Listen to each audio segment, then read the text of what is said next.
This is the Weather Gazer Philippines, your trusted weather channel.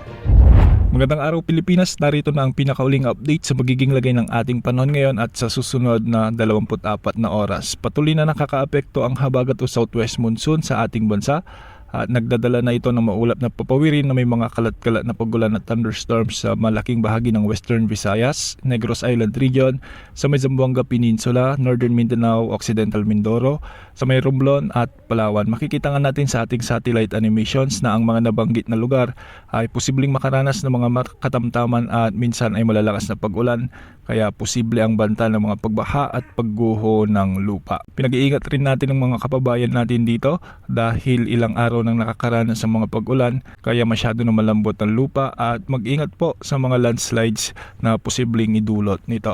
Para naman sa Metro Manila at nalalabing bahagi ng ating bansa ay magiging bagyang maulap hanggang sa maulap ang mga kalangitan na may mga isolated rain showers and thunderstorms, dulot pa rin ang habagat at hindi rin inaalis ang banta o posibilidad ng mga biglaang pagbaha o pagguho ng lupa, lalo na kung may mga umiiral na severe thunderstorms. Sa kasalukuyan ay wala namang nakataas na gale warning sa namang baybaying sakop ng ating bansa at ang mga pag-alon sa extreme northern Luzon ay posibleng umabot hanggang 1.8 meters. Para naman sa nalalabing baybayin ng ating bansa ay posible ang mga pag-alon hanggang 1.5 meters. Patuloy naman nating minomonitor ang cloud cluster na nabuo sa silangan ng Mindanao at ayon sa iba't ibang wind models ay posibleng mabuo ito bilang bagyo sa mga susunod na araw na siyang maghahatak naman o magpapalakas ng habagat at posibleng magdulot ng malalakas hanggang sa matitinding pag-ulan sa malaking bahagi ng ating bansa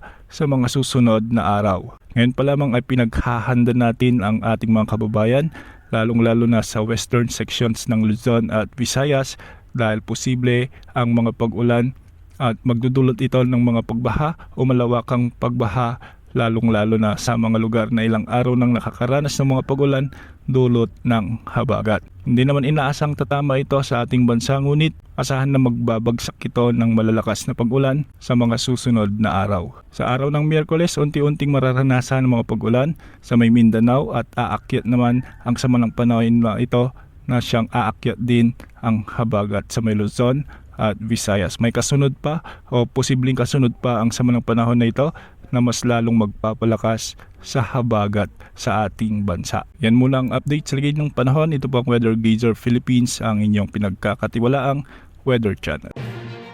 This is the Weather Gazer Philippines, your trusted weather channel.